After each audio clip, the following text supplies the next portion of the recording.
Hello, hello, hello, and welcome to Set Your Soul on Fire.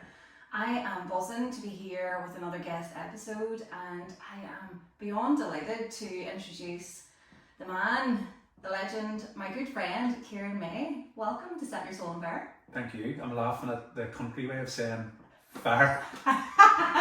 Fire. What's the correct? Fire. No. What's that? What's the correct pronunciation? Fire? Fire? Fire. That's the horrible Belfast way. Fire. Fire. It's look here, you can take the girl out of Tyrone, but you can't take the Tyrone out of me. Are we allowed to say where you're going on your travels? I was saying no matter where you go, keep your Tyrone accent. Yeah, keep we're your allowed to Irish say accent. now because when this is released, I'll be living in the sunshine, in the desert, With your Tyrone accent. with my Tyrone accent. Probably standing out like a sore thumb, but we'll own it. Totally. It'll be the thing that sets me apart. Yeah. I have to use that uniqueness, but it's never been an Oma accent. You know, like Annette Kelly's accent is. Oh, she's very- very glowing Tyrone She is. country woman. Whereas mine is a wee mix of Derry and a wee bit of Donegal through in, even though I didn't live in Donegal. I mean, it was reared in Murphy Beach. I think that's where it came from. But it's a mixture. But look, thanks for having me here in your home. Thank you. It's a and privilege. for coming on to the podcast. We've been talking about this for, I mean, a long, long time, and timing was never right, but now it is. Nice. And I'm buzzing. So, for my listeners, tell us a wee bit about yourself. So my name's Ciaran. At this stage in life, near 40, I'm a father of 2 kids that are getting up a bit. Fatherhood's very important to me. I'm married to Stacey, who you always know, and we're both self-employed parents, so navigating that's a challenge. We both come from families that there's no real business experience, so everything, life has been a steep learning curve, but I probably thrive in that because I would get bored quite easy. Most people would probably know me through Natural Resilience, which is a business that started part-time in 2019, full-time 2021. And it's changed a lot, to be honest with you. I still keep to its core, which is, still do the sea swimming and the nature walks. But more recently, particularly the last 18 months to 2 years, it's a lot of corporate work. I think we talk about high performance and all these buzzwords about frameworks and processes and strategies that bores me a bit. I suppose I'm going to say that's all great, but it doesn't matter anything unless we've got well-being amongst people. And I think when you prioritise well-being, then you can perform at a high level. Yeah. And I suppose what I use to my advantage is I think a lot of people that go in and speak to corporate around well-being, in general is maybe a yoga teacher wearing a free-flowing dress. I'm a big guy covered in tattoos and I probably don't look like that general well-being person, but it works because I think it's probably relatable to people where they're thinking, oh, this guy's going to come in like an army instructor and say you have to do this, and resilience is just about grit and determination and go, and I'm kind of flipping it to say it's also about compassion and empathy and self-awareness and emotional intelligence. So using that to my advantage, that I suppose flipping the script of what people think I am or what I should be. People's first perception of you, because we've talked about this before, people making a snap judgment. Like people would look at you and think you're not going to be, you're this big burly man, you're going to be real masculine, and whereas it's the opposite, like you're one of the softest people, kindest people I know, and it is that flipping the script on it, which I love, and I think that's why it has worked so well for you. But there's an energy with you and people are drawn into you. Like we met, I don't know if I've told you this, but like I came across you on Instagram, I don't know what, 2 years ago maybe? Be more than three. that. Be more than 3. 2. Sure, we've known each other for, must be 2 years at least. Yeah, so maybe it's 3, and I seen your Instagram. I don't know how I came across it, but I thought, I don't know who this guy is, but I need to be in your space. I just knew, like, there was something there, and I think I went to hot yoga, was the first time, which was unreal. Loved it, and like you put that on for the group, and I was shitting myself. Like, back then, at that stage, I was very lost in the realm of my identity and who I was in business. And I remember walking in, shitting myself because I was like, this is like businessy people, and I don't know what I'm doing. Like, it felt like so out of my depth, but you made me feel so welcome, and it was just an easy interaction with everybody there. And that was the start of going to your events, and the next thing was in the sea. And like, that's one of my favourite events, is, you know, the Rising Tide. And as you claim with that, it just strips everybody away of their titles, their business. It's the person, and leaves everybody free to face vulnerabilities and different things. And like, I have made such wonderful connections and friendships from standing in the sea because of you, and you've brought those people together. So there's an energy with you, and that's what works.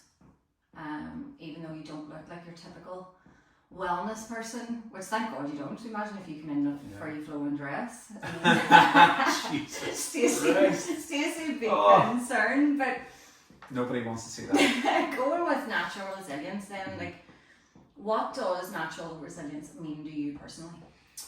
I think resilience is the glue that holds the human journey together. Like, for me, before social media, there was an acknowledgement that life was a series of ups and downs, that there was good times, there was bad times, a bit like the seasons. You know, there was the summers where it was full of energy, full of brightness, people were coming together. There was also the personal winters where you were going through change, where you had to lean out friend circles, where you maybe went into financial dips or health dips. Like, there was an acknowledgement of those internal seasons before social media.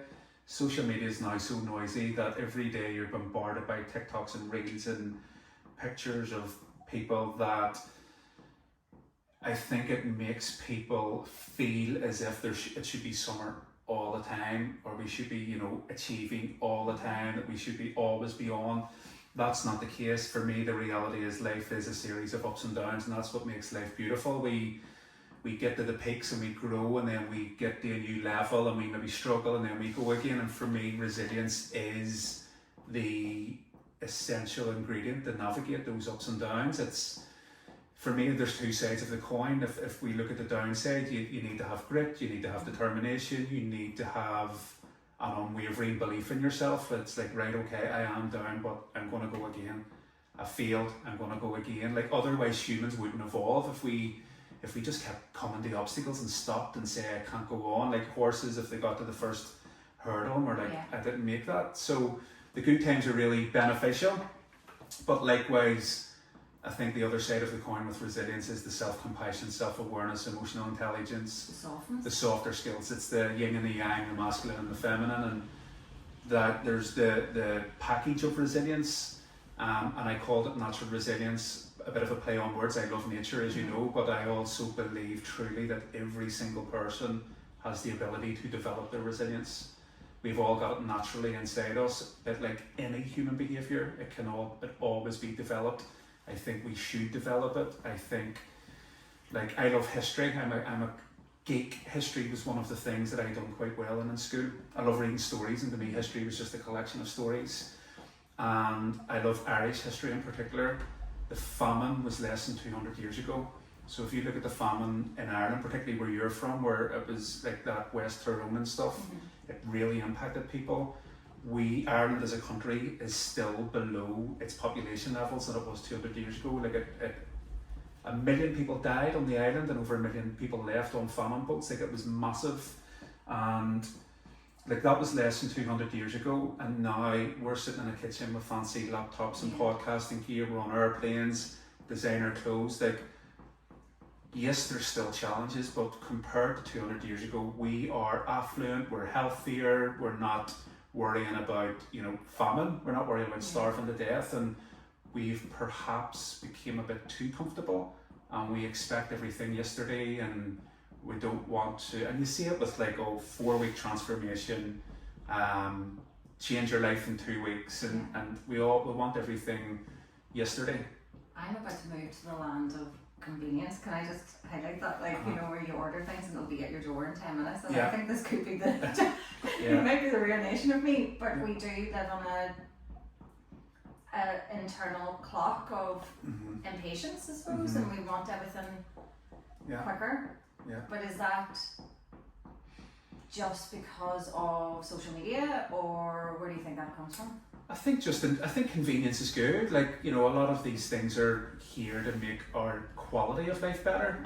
Like, technology is undoubtedly a good thing if you use it as opposed to it using you. Yeah. I just think that we are we're in this convenience is now a way of life where if things aren't convenient, we throw the dummy out of the pram instead of committing to do better. And probably a bit, maybe the use of the wrong word, but we probably became a bit lazy, you know, where like years ago you would have thought, okay, I want to learn a skill, a language, an instrument, I want to learn how to swim, I want to improve my health, and you commit, like the way you committed to the half marathon, like you committed to a process.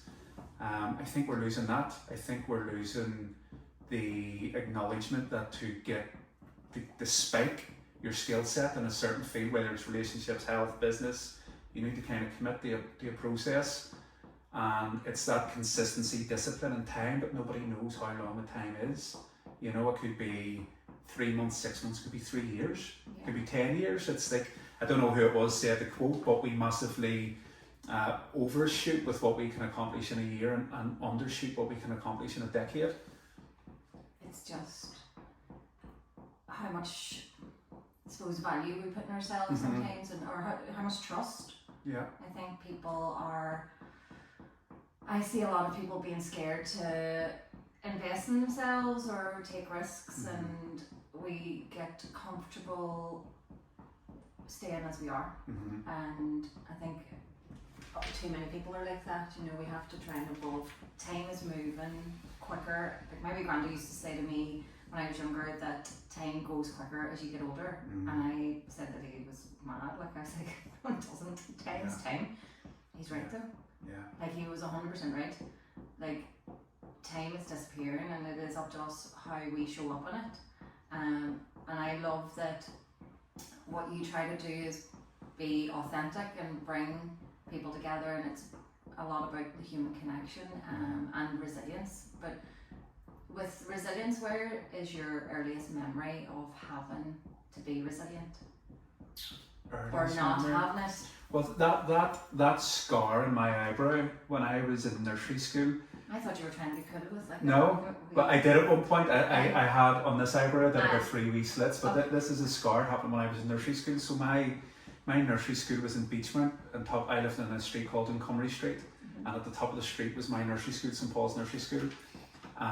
Beachmount in the early 90s was probably a tough area to grow up in, although you don't know any different. But there would have been a lot of soldiers in the streets, and like I remember like the soldiers doing patrols. I remember them in the garden. I remember the IRA doing checkpoints, and that happened was my toy in nursery school to dig a hole was a mop with the mop taken off, so it was just a brush pole and the metal circular bit, and I was digging, and then another kid was digging, and I went behind him and I cut my eyebrow, and I remember. It's not so much about me having to be resilient, but I remember at an early age my parents having to be resilient, and I remember them having to not ration food, but like be very meticulous with how they spent money. There was certainly no thrills. I got on quite well. I used to flirt with my nursery school teacher. You called her Mrs. McWilliams. I haven't seen her the since. secrets are coming out now. I know. My mummy still slags me about this. She used to get wee purple fluoride tablets that I love the taste of. She used to give me another one and extra food and stuff, so she won my heart over straight away. And I called her Angel. So I called her Angel and she called me Flower. And but Mrs. McWilliams lent me a PlayStation. No, a Nintendo. Okay. And I was the only kid in the street. I had it for about a week playing Mario and I just remember like that real working class, which was a very positive thing. Very positive experience, but I remember my parents and the community I grew up in having to be resilient. I think that was my first taste of it. With regards to me personally, sometimes childhood's a bit of a blur. I remember struggling with the jump between primary school and secondary school. So primary school, I flourished. I was, got an AMA 11+. I was the captain of the Gaelic team. I played football. I would have been quite bright and quite sporty. And then went to an all-boys secondary school, and it was just like, welcome to the jungle. You know, people smoking, people drinking, people taking drugs. And it was just, oh my God, what's this? And I remember struggling with that transition, you know, of I'm no longer the top boy, but it's like survival mode here, and then you're trying to fit in. That was probably the first time of like that resilience of trying to fit in, and it was maybe first year that I can remember. I've no doubt there was things in earlier than that, but like a period of time that I really had to be resilient was probably P7 the first year. Yeah, and tell me about growing up then. Like, I obviously know parts of your story and into secondary school. Then what was that like? I struggled a wee bit in secondary school, if I'm honest with you, and I don't know why. Like, my parents split up when I was 15, 16, and like again, that seems to all kind of roll into one, but I've no doubt that in the years up to that, it wasn't a split decision. I broke up because it was the right decision, but there was events that led up to that made it the right decision. So I've no doubt that my way of dealing with that as a child was probably to try and seek acceptance and fit into school. So I, unfortunately, by third year, my way of fitting in was smoking and drinking and trying things I shouldn't be trying, and chasing acceptance from older kids, essentially. And I think my mummy realised, because I went from being really good at football and Gaelic to not playing anymore, and kind of threw it all away, and I was running about with an older crowd and not a great crowd. School then, so some of my GCSEs, I was out drinking the night before, turned up in my own clothes, turned up drunk, miraculously passed all 9, not like mostly scraping by C's. I think I got 2 B's, but the school brought my mum up and said that I was starting to be, I was never a bad kid. I was always just seeking acceptance. So it was the funny one, it was the one that was easily led. I would have went on the beat, I would have smoked, I would have done all this. And the school called my mummy up and just said, although he passed his 9 GCSEs, we're not inviting him to come back again next year to try for AS levels. So I went to another school called La Salle, which is in Andytown, and I was working building sites at the weekend on a Saturday, and then the guy was offering me a Friday and Saturday, and then he was offering me Friday, Saturday, Monday, and I started to work maybe 3 or 4 days a week and go to school 3 or 4 days a week. And then once again, I don't think it lasted 6 months. The school phoned my dad this time to come up and basically said, like, your son's not a bad kid, but just what he's doing is not going to be a good impact on other people. So either we're giving you an opportunity to remove him from school, otherwise we're going to expel him. And so my dad removed me from school, and that was a Friday, and on a Monday I went to work on building sites. And like making that switch into like, did going to work appeal to you more at that stage, do you think? Because it gave you maybe a different, did it give you a purpose? No.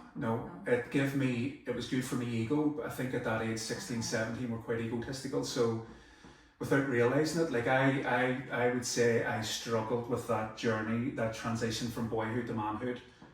And I have a decent relationship with my dad now, but we weren't close growing up, and then he'd left by that stage. So I didn't have a big brother, I didn't really have my dad to turn to. So that couple of years of focusing, like, all of a sudden you've a beard, you've a deeper voice, you've got these feelings for girls, but you've also had a lot of anger as well that I didn't really know how to express. Do you know what I mean?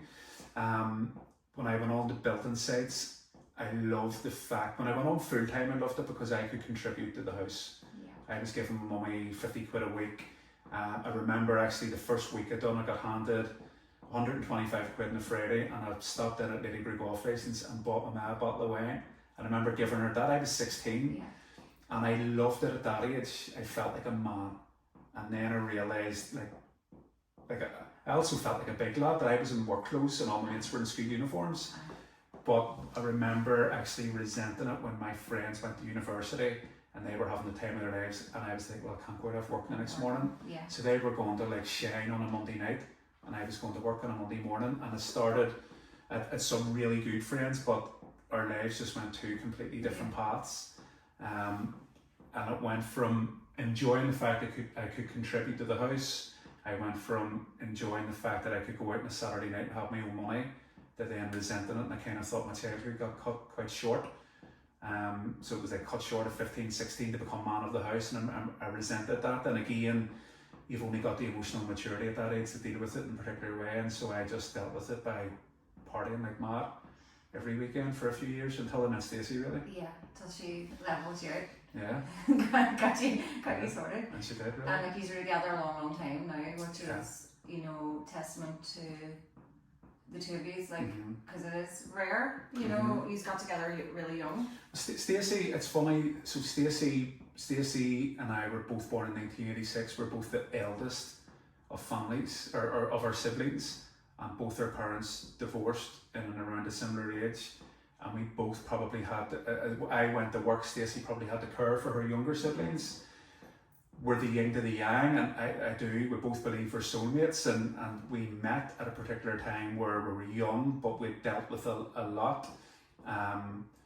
It's funny, I went to go, how we met was, I went to go on my first ever boys holiday at 18, Gran Canaria. There was like 14 of us going, and we were flying out of Dublin. We had to get the bus from the Europa to Dublin Airport. Mm-hmm. Stacey and all her friends, I'd never heard of her, never met her, all these girls, about 12 of them, leaving from Europa bus station to go to Dublin. Okay. It transpired we were on the same flights to the same hotel, the same 2 weeks in Gran Canaria, and on the same flight home. I didn't know that. Yeah. And we actually didn't date on holiday. We kissed a couple of times, and when we came back like mid-August, and then the 1st of September, at 18 years of age, we declared that we were boyfriend and girlfriend. Oh, so cute. I love it though. Yeah. And I adore your relationship, and I adore Stacey. Like, yous are the perfect partnership. Yeah. She keeps you in line when she Well, she needs to. somebody described it before. I'm a very passionate person. If I commit to something, I'm going all in. Yeah. Like I commit to something. That's a good thing, but it can also mean I'm a bit like a balloon, you know, full of hot air, and like, whoa, let's do this. And Stacey's like the string. She brings me back down to earth again, and I perhaps putting her up a wee bit sometimes, and so it all levels up. We've been together over 20 years, and I think when people say what's success mean to you, that is my version of success. So I don't mind taking challenges, I don't mind failing, I don't mind getting scrapes like this. Home is my safe place, my happy place. We're very, very close as a family of four. Like me, Stacey, and the two kids. We do quite a bit together. Like, even I'm just back from Spain. I was over doing a retreat in a big fancy villa with amazing people. I was on the phone every day to Stacey saying how much I missed her and the kids, and I couldn't wait to get home. Like, we do a lot together, and I think we're both so passionate about parenting and family life is because for some of ours it was a wee bit frayed, you know, and in a really nice way we've taken lessons out of that and thought, well, if we ever have our own kids one day, we would like to try to do things different. And that's not a criticism to our parents, it's just the fact that we want to provide our children with the things that perhaps we didn't have the opportunity to do. Yeah, which is okay, and it isn't saying that your childhood was bad or anything, Mhm. but it's time has evolved, Mhm. and you have the opportunity to do things differently compared to back then. You know, Yeah. there's much more convenience and much more opportunities here, and things are much easier. You help lots of people find their identity, and I do believe that through our friendship you have helped me uncover and find clarity, and you've guided me without even knowing a lot of the time to find out who I am at different stages. But have you ever struggled with your identity? You kind of, when you're talking about the school stuff, they're about wanting to fit in. Like, do you think that was maybe your first, or maybe your only time of ever feeling like you didn't know who you were? Yeah, I think I probably approach that subject every so often, if I'm honest with you. Like, there's big periods in my life, like, where it was really, really clear. Like, people say authenticity and stuff, but you're only being yourself in alignment with how much you know yourself. And I think you're constantly meeting yourself. Do you know what I mean? I wouldn't say I know myself. I know at the I know at the level today. but that'll change next month and next quarter and next year. I like this last couple of months I've been swamped with imposter syndrome because I'm meeting a lot of people that I'm perceiving to be much further in life than me. Do you know? But I think if things like that, I'm reframing it in that it's a blessing that I'm in rooms like that, and then it's going back to I deserve to be in that room. It's coming back to trend, that self-love element. But with regards to identity, I think for me, there's a thing in NLP which says the person with the most flexibility is the most powerful person in the room, and I think it's true in that we all wear many different hats. So for Jack and Ella, I'm a daddy, and they don't care about my drive or anything. They want me to be goofy and eat chicken wings with them on a Friday night. Stacey doesn't want that either. She wants me to maybe listen. She wants me to be a partner. So I think I've got a more of a realization in recent years that it's okay to be different to different people. Adaptable. Yeah, and like that gives me a bit of peace, that I'm a father, I'm a husband, I'm a friend, I'm a business owner. I feel as if where I can be myself most is probably in this home, where the armour and the mask come off and I'm just Ciaran. I'm the father and the husband and myself. It's a bit of a long-winded answer. I think I'm comfortable in my own skin.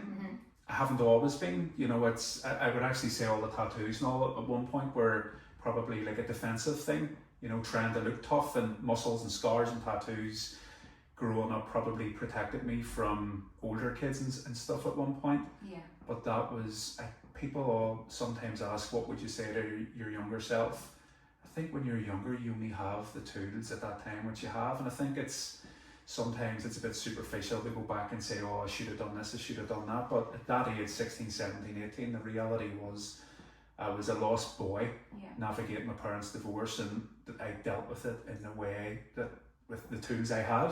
And the tools I had weren't really sharp, so I just dealt with it with the tools I had. And I think now that I'm coming 40, I have more tools than that boy, and so I'm probably in a better position to deal with things. And I've no doubt that when I'm 50, I'll look back at myself now and go, fuck, I could have dealt with that better, but I only dealt with it the way I could, and that's life. We're constantly evolving. It is that evolution, and a lot of, and I talked about this before, my identity was very wrapped up in horses, and actually letting that go was a real challenge, because it had been so ingrained in me that it was nearly in my core.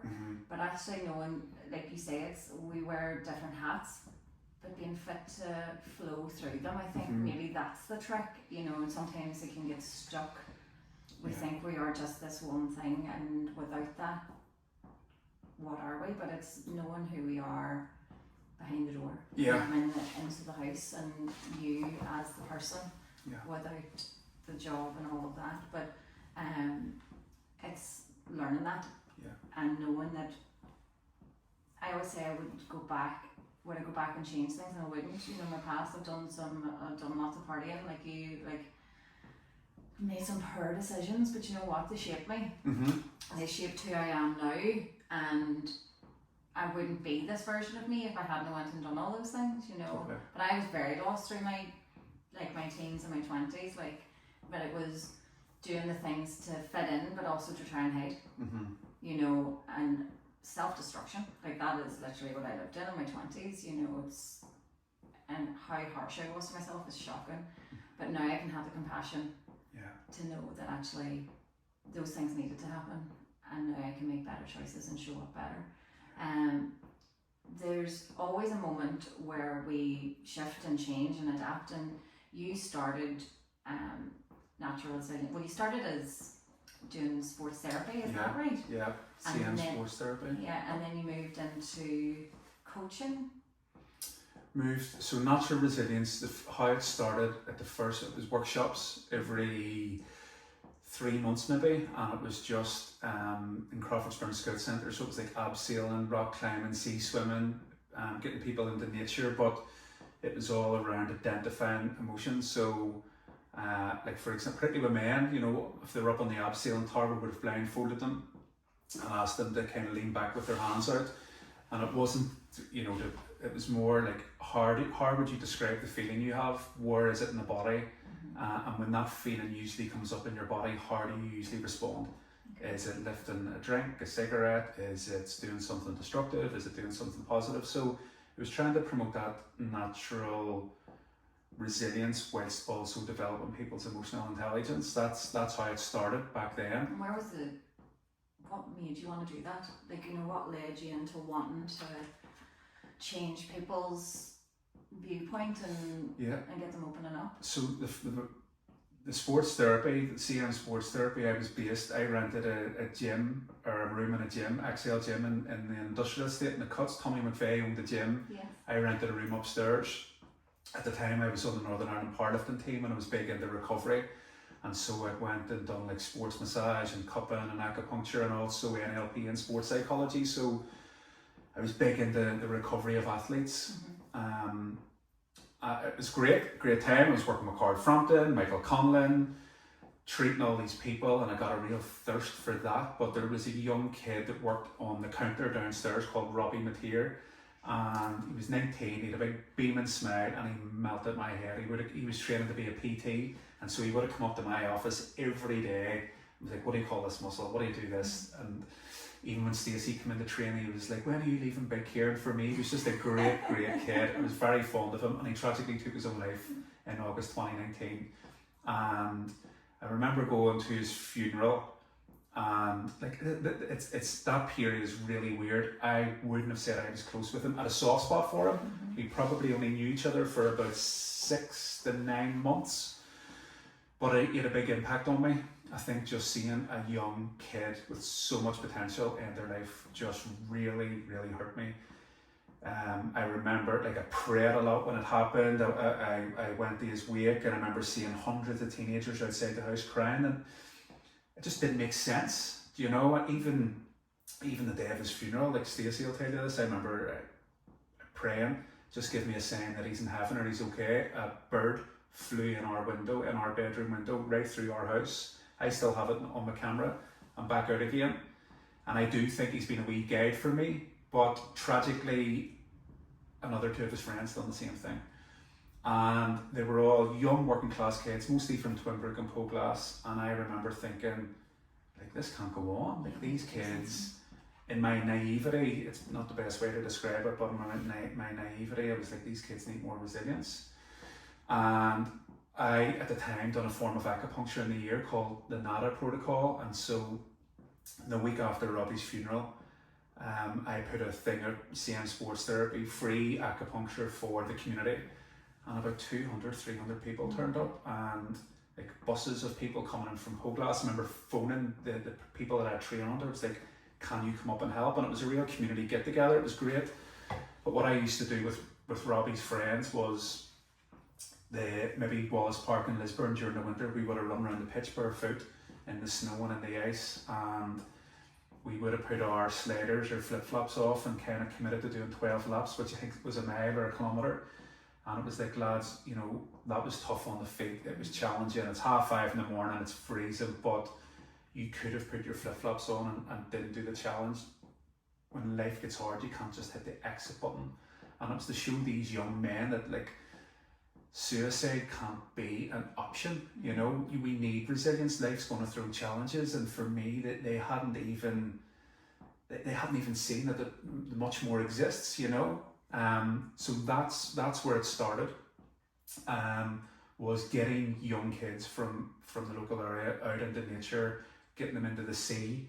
I had then developed a friendship with Kate, and her and I still to this day swim once a week together. And I said to her, I would love to have a business or an avenue of my business where men in particular is getting them out into nature and allowing them to see that they are resilient already, and allow them to see that they can connect with other people, and that asking for help isn't a weakness. And I want to call it natural resilience, and that's all I knew. And again, a bit of fate. Kate texted me about 2 weeks later to say, can you be in my house for 5:30? And when I went, the marketing director of Q Radio was there. Okay. And within about 3 hours, they designed me a website, a logo, a name, a LinkedIn, all these things that were new to me. Kate had obviously been through her own journey with Stephen taking his own life, Stephen Clemens, so she was very passionate about this too. And I just tried to run with it, but that was August 2019, 4 months later, COVID hit. And again, my ma would say if I fell and shite, I come up smelling like roses. I've been extremely lucky from that conversation with Kate. I started posting then on social media about doing the sea swims, about doing the barefoot runs, started to develop a wee bit of a following around it. And in January, so COVID had just hit, the life was up in the air, no one knew what was going on. The Northern Ireland Hospice asked me would I come on to a webinar. They wanted to do a cold shower challenge for their staff, so it was very fun. It was here's like start with 10 seconds, build it up to 30 seconds, build it up to a minute, and here's why resilience is so important. But at the time, Fintru sponsored NI Hospice, and the vice president of Fintru, a girl called Ciaran May, was on the call, and she says, I love that, could you do something next month for Fintru? And that was my first paid gig then. I remember thinking, fuck, right, okay. I didn't realise this was a thing, that you could speak and get paid for it. And then, it's just kind of snowballed from there. And it has snowballed, it's so amazing to see the growth and the change and it adapting all the time, but staying true at the core of it is always you, and community is massive for you, and that's obviously your family's important. That shines through in everything that you do, and like some of my best friends have came through your group, and it's because of the sense of community. Has resilience changed for you then, do you think, now compared to back then, in your... I think at that age and that point of my life, resilience was out of necessity, and that some people only realise that they're resilient when they have to be. I think now, and something I've been thinking about recently, so when we talk about resilience, you talk about developing your window of tolerance. So how much pressure can you cope with? How much challenges can you undertake? I remember reading a book on leadership years ago, and a line always sticks out for me is your ability to lead is in alignment with how much pressure you can withstand. And I believe that's true, but I believe you need to at least fall for that pressure. What I'm thinking of now, if we're talking about our window of tolerance and increasing that, you can massively increase your resilience by living a healthy lifestyle. By eating good food, by reducing or cutting out alcohol, by being around good people, by sleeping well, by prioritising self. I think you bump your window of tolerance way up. So like most things in life, I think resilience can come back to self as well. Self-love and self-compassion, and that I deserve to live a healthy lifestyle and not see it as selfish, to prioritise myself. And that's the avenue I'm exploring now, is that if we're entering the arena of life, you can kind of really have loads of good fuel in the body and clarity of mind before you even need to think, I need to be resilient, I need to get through this, I need to get through this. It's maybe trying to come with the mindset of having abundance of energy. I feel good here because I'm got all the right foundations, so whatever comes isn't going to chip at it. Do you think there's a cost for resilience? What do you mean, sorry? So like, I always see myself as resilient from the farm and horses. But those are two things where resilience has to be, it's a necessity and it's through the really hard things, like falling off a horse. It's resilience to get back and dust yourself off and get back up. I think for me, I looked at resilience as this strength, right? But it also, I blocked the soft side of it. I blocked vulnerability. I blocked that softer, the compassion end that's actually in resilience as well. And had a viewpoint that it was just, I have to be strong and I can't show weakness and all of that. But I think that was ingrained in me because of the sport and everything. Do you think that's accurate, or is that just the story that my mind told me? Well, I can only give you my story, which is, I think resilience, I think there's levels to it, and I think you end up at the peak of the mountain of resilience. You look down at your journey with a sense of gratitude for all the tough times. I know I look back on those challenging years with a sense of gratitude, because I know it without a doubt made me a stronger person with a stronger character. But I agree with the point that resilience isn't just grit and determination. The other side is the self-compassion, the empathy, the self-awareness. And we're both having a reflective conversation in that we're looking back in hindsight, you know, and it's great that we're at this age and we've done work on ourselves, that we have the awareness of the other side of the coin. Most people go through life not knowing that tails, they only see heads, you know. And so they're only I think if you ask most people what is a picture that you think of when you think of resilience and discipline, most people will give you like the army drill instructor, you know, with the hat on shouting at people. Yeah. But the discipline's a form of self-love. It's like, I know what I want and need, and so I'm going to create boundaries that I stay in the lane that they achieve that. You know, so it is at its core a form of self-love. But if you say that to people, are like, that doesn't make sense. But of course it is. You know, you're getting back up again to go on your journey of self-fulfillment, self-discovery, the unleashing of your own potential. Like, there is the other side of it. But again, I think that comes with experience, and that comes with a bit of emotional maturity. Yeah, and I think that's why sometimes I try not to be too preachy, because I think back of myself, and at that age, like you maybe only do know the tough times, and it's just about getting through them, and it's just about going into survival mode. And you know, I feel quite blessed now to be able to look back at life and be grateful for challenges, but at the time they still really hurt. Yeah. You know. But we only learn, like, I think I've done lots of growth this year. I feel like really zoomed out now on things, because I had to go through lots of challenges this year, like relationship stuff, friendship stuff, really hard things, and had to sit in the uncomfortable. But now I can look at it, and it is, you can only see things when you connect the dots when you work backwards, isn't it? The growth has been through the hard. Yeah. You know, I'm a stronger person because of the hard, but I leaned into it. I think my resilience before was bounce back, not thinking about leaning into the uncomfortable. Like, I've been quicker at verbalizing when I'm struggling now. I wouldn't have done that before. Like, I went through the summer going through the Sunday scaries is what I call them, right? Now, the Sunday scaries in my 20s were when I partied too hard, but the Sunday scaries during the summer, I started getting really sad, like really ridiculously sad, and I was like, right, okay, why? And before I buried that and went, no, I can't face that, you know, that's weak, can't be showing sadness. And I started to lean into it and say to like some of my close friends and go, here, I'm really struggling, I'm really sad. And it was like, why? I was like, well, there's nothing to do, and I don't have anybody. Everybody else is in a relationship, or you know, I come to a Sunday, I've worked all week, I would like somebody to do something with, but it was accepting that and knowing that actually it's okay.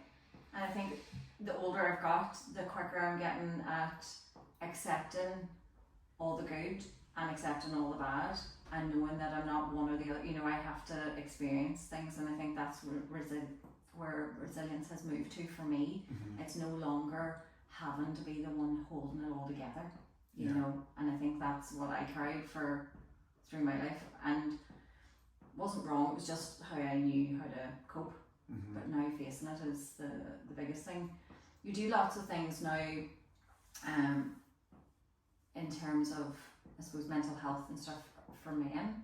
That was obviously prominent for you when you started this, and I see you're dipping back, well, not that you've left it, but you're dipping a bit more in with the likes of Redefining the Alpha, who's a great movement. Do you see a change in how men's mental health and well-being is being handled now compared to pre-COVID? So I kind of jumped into that world for a while after COVID and done like men's circles and went on men's retreats, facilitated men's retreats, and the intention was always pure in that, you know, can we as a group of men, I think my big thing was simplicity. Can I take a group of men up the Mourns, go for a hike, get them in the cold water, sit around a fire and have a conversation, with the intention being, can we connect with one another without judging, and can we see asking for help or opening up as a positive strength as opposed to a weakness? but then like a lot of things you get caught up in other people's algorithms, and I stepped away from that word entirely, because there's a lot of noise being made and a lot of words being spoken, but very little action being taken. And there's a quote, I was put into a lot of group WhatsApps and a lot of people wanting to do this, and there's a quote that really stuck out with me. I love Stoicism, I love philosophy, and it was Marcus Aurelius, and he has a quote where, stop arguing what a good man is, be one. It's just very simple, and I was like, well, for me to be a good man in my life, it's about being present for Stacey and the kids. That's it. Like, that's it. And so I was wasting, not that I was wasting all this time, but I was running about facilitating a lot of things for other men, but I mean, the people in my life wanted me to be the man here, and that was it. So I stepped away from that word. I'm staying away from that word. I did the event for Ciaran just because he's a young lad from the local area, but even the well-being word and stuff, I just kind of stepped away from it. And I suppose the last year, just really going back to basics of family life, my own health, and my own wee business, and staying in my own lane. I probably had like shiny object syndrome a few years ago, where it was running from the retreat, the class, the business, and it was all exciting. And again, I've no regrets. It was loads of learning, but now I just feel very comfortable in my own skin. Feel very comfortable, and probably quite boring to a lot of people, and just focus on my own wee home, on my own wee business. But I feel now coming up to like I'm 40 next year. So old. I know, but like I'm living a life I didn't. People say I'm living the life I dreamed of. I didn't even imagine this when I was that 15, 16-year-old. This happy, harmonious, grounded life, and health and contentment wasn't a thing. But I do feel extremely lucky and blessed, and like I don't need or want more. And I think when you don't need or want more, you get more. Yeah. You know, so it is just that relaxation in the life and real sharp focus of energy with regards to a change in mental health. I think a lot of people be quite critical. I would say, as somebody that was involved in that world and has taken a back seat, I think the conversation's becoming more prominent. I think it's becoming more mainstream. I think it has a long way to go, but I think it's going in the right direction. Yeah. And again, I'm only seeing that through my lens, but with time, I suppose, growing up, when I grew up, that it really was like boys don't cry.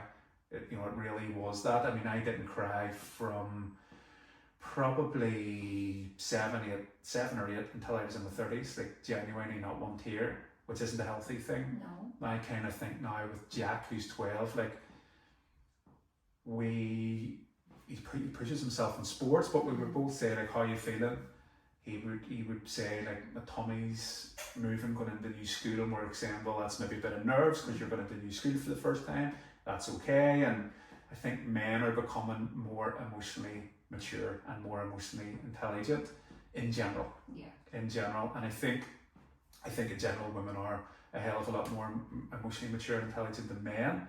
And I think it is just we have been conditioned for years that you don't talk about stress, you don't talk about needing help, you don't.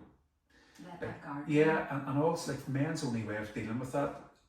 Again, this is very general, but like throughout the 90s and stuff, was probably like going for pints, and then when everyone around the table got drunk, then it came out. Yeah. And it was like, or if you knew your friend was going through a hard time, it's we'll go out and get steaming to forget about it, but you don't forget about it. You wake up the next day and it's there, and it's even more prominent. And I think men have, like I'm very, very blessed with it, my friend circle, but some great guys in there that we would think nothing of checking in with each other to say, how are you? Do you fancy going for a sauna or a coffee or a dip? And it is just genuine conversation. Like, is there anything I can do to help? Or do you just need me to listen? Do you just want a vent? Do you want me to introduce you to somebody that can help you? Like, it's very, very healthy, and I think that's becoming more common, which is really, really good. Yeah, I really think there's good. definitely a shift, in the right direction. There's still lots of time needed. You touched on it there, like you as a parent, like, are you doing things? I suppose it's showing up as you want to show up. As it's not that your childhood was bad, but it's involved now, and all the work you've done on yourself, like that's obviously shaped you into the dad you are. You know that you can have the conversations and teach Jack that it's okay to speak about his feelings. Now, you know, it wasn't always that way, like as you say, boys don't cry and you don't talk about feelings, or like I grew up in a farm, so like getting my dad to talk about emotions is still a massive struggle, you know, even with like me moving across the world, getting him to talk about that has been a challenge because he has to face emotions, but it's a generational thing. Totally. Isn't it? Totally. I think men are a bit like, I think a lot of it comes with good intention. Like a lot of it, you always hear that story of a pilot on a plane when they're going through a storm, they could be shitting themselves, but they're staying calm so that the cabin crew and the passengers don't worry. Yeah. I think a lot of men go through life like that, where their stomach is in knots, the financial pressure, they're worried about their kids, they're worried about A, B and C, but they don't want to burden their wife and kids. I think a lot of intention is pure because it's hardwired into you. You protect, you provide. But we need to show men that when you're keeping all that inside, you become frustrated, you become withdrawn, you don't open up, and I think like if every pilot needs a co-pilot, you know, so this is why I'm so passionate about men having another man that they can talk to go, I'm getting a tight at home, or I'm worried about my daughter, or my marriage is on the rocks, or I don't know how to express my stress, to have a healthy co-pilot to say, you focus on the storm, I'll read the map, and what you can't see is the storm actually ends in 5 miles. You know, we need something. I think men have that lone wolf syndrome where that when things get harder, like I'm putting not just boundaries, but I'm putting walls up. Nobody's coming in, I'm not going out, and I'm going to do this by myself. And I don't think that's healthy. In actual fact, wolves work best when they're in packs, you know, and I think that's why the human connection piece is so important to me, is that we've all blind spots, and it's very healthy to say to people, well, what can you see from your vantage point, and how would you approach this, and be humble enough to take feedback. And you know, that's the beauty of the human race, really. I think some women can fall into that trap of how, like, I know that I'm guilty of it, you know, that I can solve everything, but that's that masculine in me, you know, and that's probably the biggest piece of work I've had to do, is allowing my feminine to hold space and actually say I need help. Yeah. So I think some women can fall into that too, and depending on how they've moved through, you know, what they've been through in their own lives, we can all fall into the trap of isolating ourselves and not being willing to let somebody in. And it makes such a difference. It's having somebody in your corner, whether that's a friend or a partner, to just be there in whatever capacity you need them to be. When you're getting it tight now, because like everybody still moves through challenges, what's the tough questions that you ask yourself? So it's totally true. Like the month of September, I've really struggled because this is the first time both kids are at different schools. So as 2 self-employed parents, Stacey's part-time, I'm full-time, but with my job, like if things don't, because you're fully self-employed, if things don't get done, they don't disappear. It has to be made up. And so, like we're sitting here in Lisburn, Jack's in school in Belfast, so that's bringing him in the morning, bringing him back, and what is a real positive is he's big into sports, so he plays football, Gaelic and basketball in school, but also has a football and Gaelic team outside of school. So we have 4, close to 5 hours per day that is just ferrying kids about. That's not including their homeworks, that's not including feeding them, that's not including bathing them, clothing them. And it's just been, it makes last year, where we were both in the same primary school, seem easy. And so the month of September, like my work was probably green 3 days in a month, because I was up late. Once the kids went to bed, catching up at work, I was up early. And it's not so much that I ask myself questions, but I have to go, right, okay, like I need to go back to the basics of well-being. It's very easy to be stretched and stressed and go, I'm going to have a bottle of wine just to chill out tonight. It's like, right, okay, can I go and do a sauna just to switch off, decompress, not have my phone for half an hour. I have to get comfortable with saying no to things and people. And so I would just go back to that basics of energy management. I do ask myself 5 questions every Sunday. I journal on a Sunday. I don't journal any other day apart from a Sunday. I take probably 5 to 25 minutes on a Sunday. I ask myself 5 questions, and it's just reflecting on the week. I ask myself, how do I think the week went? How do I feel the week went? What is one win I came across, one obstacle I came across, and one thing I can improve upon next week? And that, what I perceive that to do is to catch problems before they get really big, and also to see what's working well to do more of it. It just gives me a period of going like, okay, like I realised I can't stay up late all the time. Things have to change, and I need to be a bit more efficient with my time. So I do still go through really challenging periods. September was mental. It's just change. It's change, yeah. And me and Stacey have spoke about it. We just don't know the answer yet, but the answer's out there. So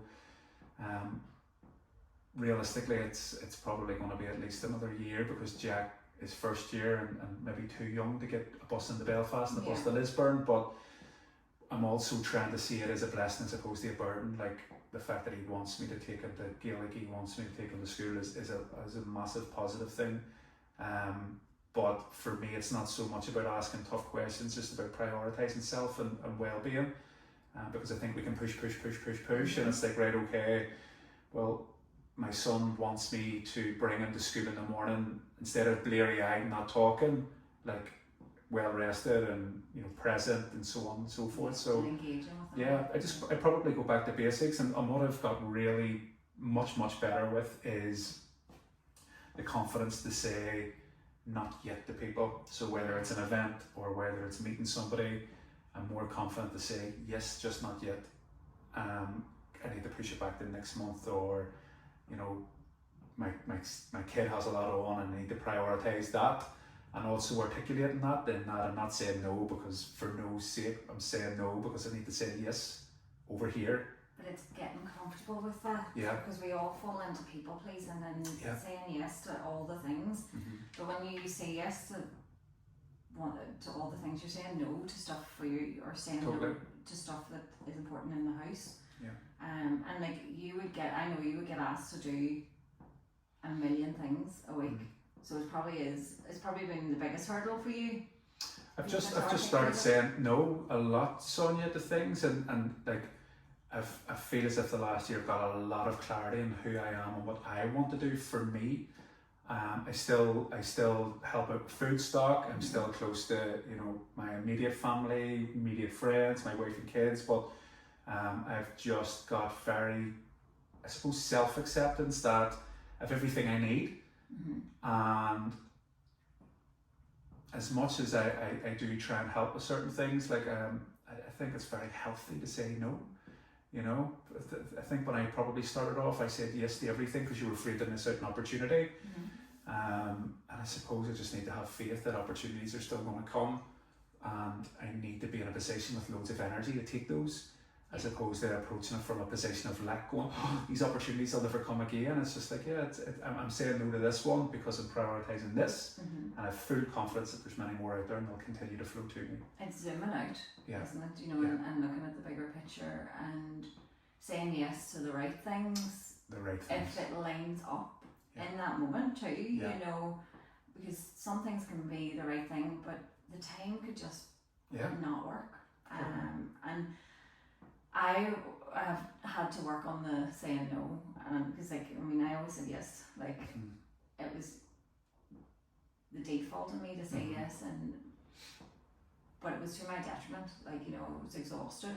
I've been that person overstretched, doing things well, but overstretched beyond belief, to be telling myself that I was building the dream life, but I was in burnout. And I was standing eating my dinner at 10 o'clock at night. I've been out the door since 6 that morning, and that was 7 days a week. I'm like, why was I agreeing to all that?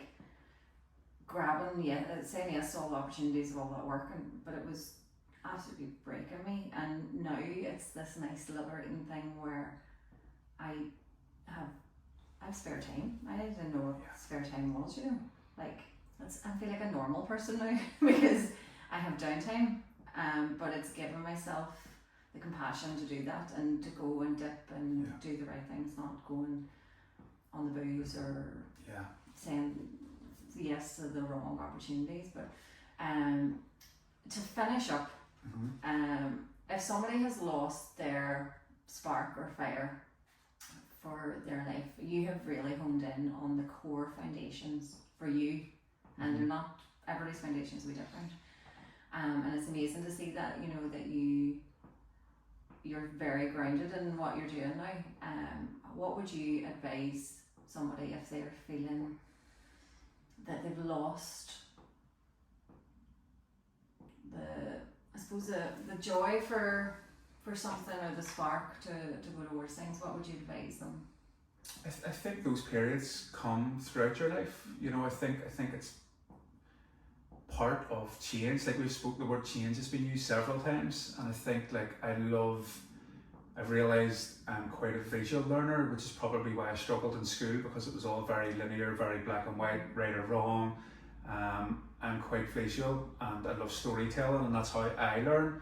And I love that analogy of the caterpillar to the butterfly, and you know, to find your wings and to be free and all the rest of it, you have to go through the messy middle, that metamorphosis. And in the metamorphosis, you lose the sparkle, you lose the get up and go, because you're in survival mode, you're changing, you're evolving, and it's lonely because caterpillars don't speak butterfly language and vice versa. So you're going through all this, and so it's I don't really have this brilliant advice for anyone, but it's probably to acknowledge that you're going through positive change. You know, you're going through growth. You're in the messy middle. So what's next? What does the butterfly life look like for you? I think that there's that, which if you're going through growth, the other way I think some people lose their sparkle, and that is if they give away their wings, if they give away their butterfly wings to try and fit in, and they allow the caterpillars just to keep holding them back. You're one of us. You're one of us. You only eat leaves. You're one of us. You know, and sometimes we voluntarily give our wings up temporarily to fit in, which I've done for years. Is that acceptance of being with the bad crowd, being with the caterpillars, being with people that said you're not good enough, you can only do this, you can't go self-employed, you can't charge this, you can't do that. And so I would say that feeling of going through that tough, messy middle can probably be the best thing that's ever happened to you, if you allow it. You know, that can be your starting point to finding your wings and being free and having the free time and feeling, you know, like this is me and I'm expressing my potential. And then when that happens, you find that there's other butterflies, and that's, you know, finding your tribe. But I do think that comes again in life. You know, what's not to say when we're 50, we'll be sitting here again going, fuck, I had it all figured out and I went through a real tough time. And like, I do think it's the natural evolution of humans. It keeps us evolving, it keeps us growing. Keeps us grounded too. Yeah, it keeps us grounded. And it's easier said than done, because when you're in the metamorphosis, it's brutal. I think it's the loneliness. Yeah. I think it's maybe, you know, that period where you don't fit in is really hard for people. Yeah. But it's, I suppose, staying true to it. Yeah. And trusting the process. Trusting the process, which it's easier said than done. I don't like using the term spiritual, because I think it has a different connotation on the likes of social media, but I do have faith in something higher than me, and I do believe we all have a purpose in this life, and sometimes that purpose brings you to people, sometimes it moves you away from people, but I think if you're remaining true to yourself, then that higher power is constantly moving the pieces of the chessboard about for the right reasons.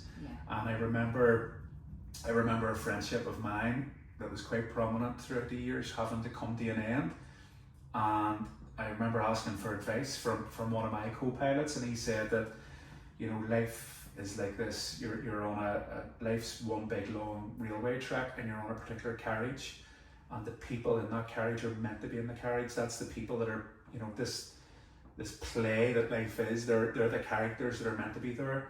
And then you come to a train stop, and the people that get on are meant to get on, the people that get off are meant to get off. And sometimes you get off, but it's all meant to be. And what's not to say that person will get on at a different station miles up the road, but at this point in time, they're meant to step off because they have to get on a different carriage to go that way. And I think that's very true with relationships. Like, people come and go, a bit like the waves that go in and out, and you just have to realise that, I think it was Rumi said, we're all waves of the same ocean. You know, we have our own journey of going to shore and going back out again, but we're all part of the bigger game of life, the bigger chessboard.